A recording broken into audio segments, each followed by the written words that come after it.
Hello everyone, आज है 12 जुलाई और आज इस वीडियो में हम बात करने जा रहे हैं वोडाफोन आइडिया के बारे में। देखिए, 9 रुपये 75 पैसे के आसपास ये शेयर अभी ट्रेड कर रहा है और पिछले कुछ दिनों से तेजी और गिरावट के दौर में ये शेयर चल रहा है। एक बहुत बड़ी रैली आई, इसको 12 रुपये तक लेके गई, लेकिन पिछले कुछ दिन से गिरावट हो रही है और एक स्टेडी प्राइस 9 से 10 रुपए के बीच में ये पिछले कुछ दिनों से ट्रेड कर रहा है।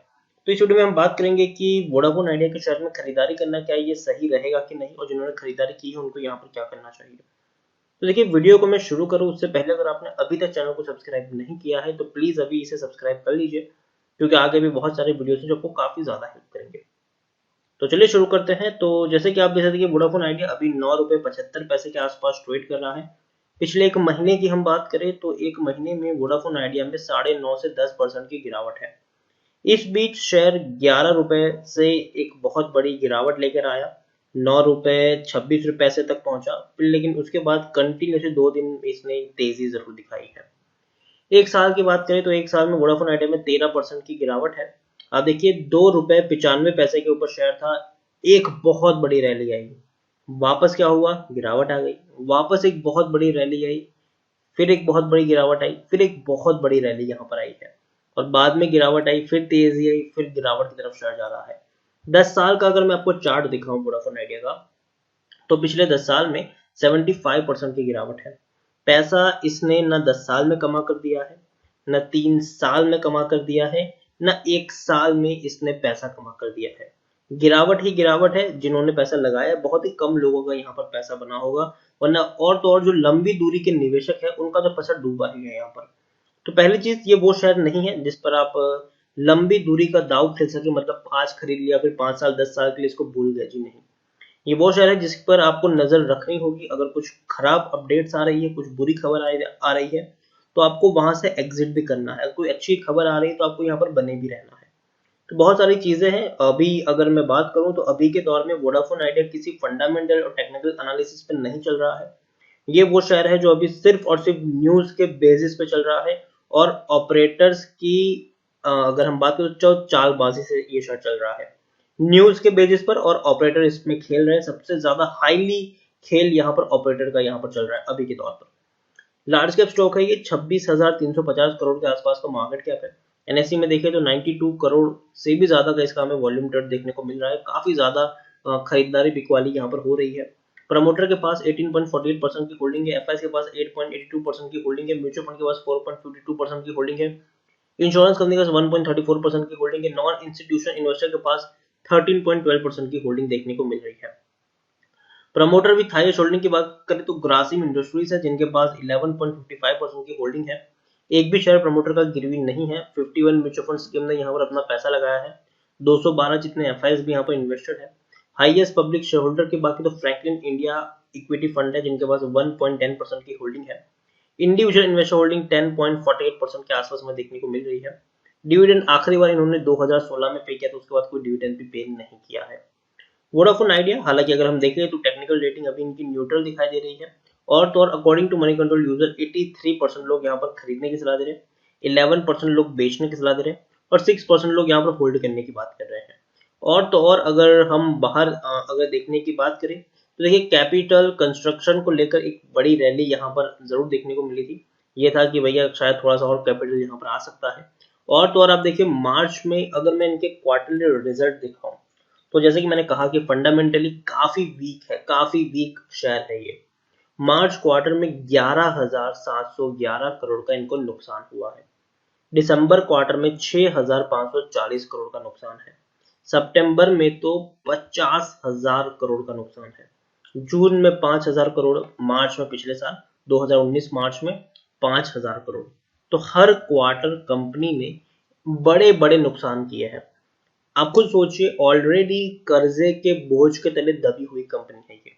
बहुत ज्यादा कर्जा है, 1.5 लाख करोड़ से भी ज्यादा का कर्जा है, जिनमें से सरकार को 50,000 करोड़ रुपए तक का सिर्फ सरकार को पैसा चुकाना है। और यहाँ पर आप सोचिए, इन जो कर्जा है 1.5 लाख करोड़ का, उसका हर रोज ब्याज चढ़ता जा रहा है, ब्याज उसका चढ़ता जा रहा है। तो कर्जे के बोझ के तले बर्बाद हो रही कंपनी, और ऊपर से हर क्वार्टर में इनको बड़े बड़े नुकसान झेलने पड़ रहे हैं। तो पहली चीज, कर्जा बढ़ रहा है, प्रॉफिट यहाँ पर कुछ हो नहीं रहा है। हालांकि अभी कोविड के सिचुएशन में जो रैली आई, रीजन ये था कि ऐसी कंडीशन में जहां बड़े बड़े बिजनेसेस को लॉस हो रहा है, वहां पर टेलीकॉम सेक्टर के बिजनेस काफी अच्छे हो रहे थे और वोडाफोन आइडिया को भी काफी फायदा पहुंच रहा था। लेकिन यहाँ पर हमें एक चीज भूलनी नहीं चाहिए कि वोडाफोन आइडिया के जो कस्टमर्स हैं वो धीरे धीरे कम हो रहे हैं, वो धीरे धीरे एयरटेल और जियो में स्विच हो रहे हैं। बहुत सारे सब्सक्राइबर्स ने वोडाफोन आइडिया को छोड़कर बाकी नेटवर्क को ज्वाइन किया है, वो भी हमें यहाँ पर भूलना नहीं चाहिए। तो जो टेलीकॉम का जो सबसे बड़ा फायदा था वो तो कहीं ना कहीं एयरटेल और जियो को ही पहुंचता हुआ देखने को मिल रहा है। प्रमोटर के पास 72% की होल्डिंग है। प्रमोटर ने अपनी होल्डिंग को थोड़ा सा इंक्रीज जरूर किया है, एक भी शेयर गिरवी नहीं है। लेकिन यहाँ पर आपको देखिए एफआईएस ने एक बहुत बड़ी होल्डिंग गिराई है। 13.13% की होल्डिंग आज 8.82% की होल्डिंग देखने को मिल रही है। म्यूचुअल फंड के पास पहले 3.07% की होल्डिंग थी, बाद में 5.88% की भी हुई, लेकिन अब 4.52% की होल्डिंग है। मतलब म्यूचुअल फंड ने भी पिछले कुछ क्वार्टर्स में अपनी होल्डिंग को गिराया है। इंश्योरेंस कंपनी जहां थे वही है, 1.36% की होल्डिंग 1.34% के आसपास में देखने को मिल रही है। ओवरऑल वोडाफोन आइडिया, जैसे कि मैंने कहा, फंडामेंटली ये शेयर बिल्कुल भी स्ट्रांग नहीं है, बहुत ही ज्यादा वीक है ये। टेक्निकल एनालिसिस भी अगर आप करोगे तो सबसे ज्यादा वीक शेयर आपको पता चलेगा कि यही है। लेकिन इसके कुछ पॉजिटिव इफेक्ट भी है, जैसे कि अगर हम बात करें तो कुछ चीजों का इनको फायदा मिला हुआ है, जैसे कि कोविड में टेलीकॉम बिजनेस धीरे धीरे ग्रो कर रहा है, पहली चीज।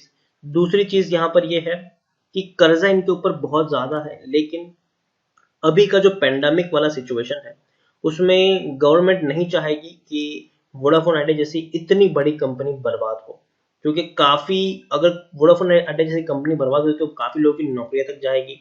और तो और जो नया निवेश भारत में आता है उनके ऊपर भी एक नेगेटिव असर पड़ता है कि भैया यहाँ पर तो मतलब कंपनियां बर्बाद होने की कगार पर पहुंच चुकी है। तो सरकार नहीं चाहेगी कि ऐसा कोई एग्जाम्पल सेट हो, तो कहीं ना कहीं सरकार इसको बचाने की कोशिश करेगी। हालांकि सरकार ने तो खुद टेलीकॉम डिपार्टमेंट मतलब सुप्रीम कोर्ट में अपील की थी कि वोडाफोन आइडिया को पैसा चुकाने के लिए 20 साल का वक्त दिया जाए, लेकिन सुप्रीम कोर्ट में इन सरकार को मतलब टेलीकॉम डिपार्टमेंट को खुद फटकार लगाई थी कि पहली बात तो ये पैसा आप लोगों का नहीं है, ये पब्लिक का पैसा है। अगर आप चाहते हैं कि हम और कठोर कदम उठाए तो हम कंपनी के मैनेजमेंट को जेल में डालने तक को तैयार है। तो ये सुप्रीम कोर्ट ने स्ट्रिक्ट एक्शन लिया था, ठीक है। लेकिन अभी सुप्रीम कोर्ट भी थोड़ा ठंडा पड़ता हुआ दिखाई दे रहा है और यही एक रीजन इनके फेवर में है कि सरकार नहीं चाहेगी कि वोडाफोन आइडिया जैसी एक बहुत बड़ी कंपनी बर्बाद हो। तो कहीं ना कहीं थोड़ा सा वक्त इनको दे दिया जाएगा और इसीलिए शेयर में थोड़ी बहुत आपको तेजी और गिरावट का चूहे बिल्ली वाला खेल यहाँ पर चल रहा है। लेकिन फंडामेंटली जैसे कि मैंने कहा, शेयर बिल्कुल भी स्ट्रांग नहीं है। तो यहाँ पर अगर आप पैसा लगा रहे हो तो वो मैं मानता हूँ कि एक जुए की तरह होगा वो, कि लग गया तो तीर नहीं तो तुक्का वाला खेल यहाँ पर हो जाएगा। तो मैं यही कहूंगा कि रिटेल निवेशक को मैं यहाँ से दूर रहने की सलाह दूंगा। और मुझे लगता है कि अभी भी शेयर यहाँ से 8 रुपए तक जा सकता है, तो अभी इससे दूर रहे। और लेकिन हाँ, अगर आपने खरीदारी कर ली है और आप लॉस में हो तो मैं यहाँ पर आपको ये नहीं कहूंगा कि आप बेच कर एग्जिट कर लो। आप यहाँ पर चाहे तो बने रह सकते हो, वक्त लगेगा इसको रिकवर करने में, लेकिन शायद थोड़ा सा ये शेयर न्यूज के चलते रिकवर होने के चांसेस, अगर अच्छी न्यूज आ गई, अगर आपका नसीब काम कर गया तो अच्छी न्यूज अगर आ गई तो शायद आपको यहाँ पर फायदा हो सकता है। लेकिन एक चीज मैं कहूंगा आपको यहाँ पर, अगर आपको यहाँ पर मुनाफा होता है तो आपको यहाँ पर मुनाफा वसूली करनी चाहिए। ये मेरा पर्सनल ओपिनियन है कि अगर आप प्रॉफिट में हो तो ये मत सोचो कि नहीं यार हमें पैसा डबल हो जाने दो बाद में मैं मुनाफा वसूली करूंगा। जी नहीं, यहाँ पर अगर आपको प्रॉफिट हो रहा है तो आपको मुनाफा वसूली करके यहाँ से एग्जिट भी कर लेना चाहिए। ये वो शेयर नहीं है कि आप यहाँ पर 5 साल 10 साल का गेम खेल के बैठे रहे, हाईली रिस्की होगा ये। जब इसके अच्छी शुरुआत अगर हमको देखने को मिल जाएगी तो जरूर हम एंट्री ले लेंगे। ऐसी बात नहीं है कि शेयर एकदम ही खराब है यहाँ से इसको अवॉइड ही कर लो, बिल्कुल भी मैं इसमें निवेश नहीं करूंगा। जी नहीं, अगर कल को कोई अच्छी खबर यहाँ पर आ गई तो जरूर हम इसके ऊपर डिस्कस करेंगे और मैं आपको बाइंग रेटिंग भी दे सकता हूँ यहाँ पर। ऑलरेडी मैंने इसके ऊपर बाइंग रेटिंग दी थी आपको जब शेयर 5 रुपए के आसपास था, और उस वक्त मैंने ये भी कहा था कि अगर शेयर 10-11 रुपए तक पहुंच जाए तो आप मुनाफा वसूली करके एग्जिट कर सकते हो। यहाँ पे मैंने वो वीडियो बनाया था और मैंने कहा था कि आप खरीदारी कर सकते हो, और जैसे ही तेजी आई थी उस वक्त मैंने 2-3 वीडियो कंटिन्यूस बनाए थे और मैंने हर रोज शायद उस वक्त मेरा वीडियो आ रहा था और मैंने कहा था कि अब वक्त है कि आप प्रॉफिट बुकिंग करके यहाँ से एग्जिट ले लीजिए। और अब देखिए तब से लेकर शेयर में थोड़ी सी गिरावट बनी हुई भी है और मुझे लगता है कि अभी भी शायद थोड़ा सा नीचे जा सकता है। चूहे बिल्ली वाला यहाँ पर खेल चलता हुआ देखने को मिलेगा आपको कुछ दिनों तक। ऑपरेटर्स का पूरा गेम होगा यहाँ पर, तो तेजी भी आएगी गिरावट भी आएगी, उसको बढ़ाएंगे भी गिराएंगे भी। क्योंकि शेयर फंडामेंटली स्ट्रांग नहीं है, तो इसको घटाना बढ़ाना ऑपरेटर्स के लिए काफी ज्यादा इजी है, ऊपर से पेनी स्टॉक भी है। तो पूरा ऑपरेटर का ये गेम यहाँ पर चल रहा है। आपको निवेश करना है तो अगेन मैं कहता हूँ काफी हाईली रिस्की है यहाँ पर अगर आपका निवेश इस पॉइंट पे करना। अगर शेयर 6-8 रुपए से नीचे जा रहा है तब शायद थोड़ा सा रिस्क ले सकते हो, लेकिन अभी तो मैं अवॉइड करने की सलाह दूंगा। लेकिन खरीदारी की है, आप लॉस में हो तो बने रह सकते हो, प्रॉफिट में हो तो प्रॉफिट बुकिंग करने की सलाह होगी यहाँ पर। तो इसी के साथ वीडियो को एंड करूंगा। अगर आपको वीडियो पसंद आया हो तो प्लीज इसे लाइक करें, शेयर करें। अगर आप चैनल पहली बार तो प्लीज सब्सक्राइब करें। और वोडाफोन आइडिया के बारे में आप क्या सोचते हैं वो भी आप मुझे कमेंट में लिखकर बता सकते हैं। Thank you.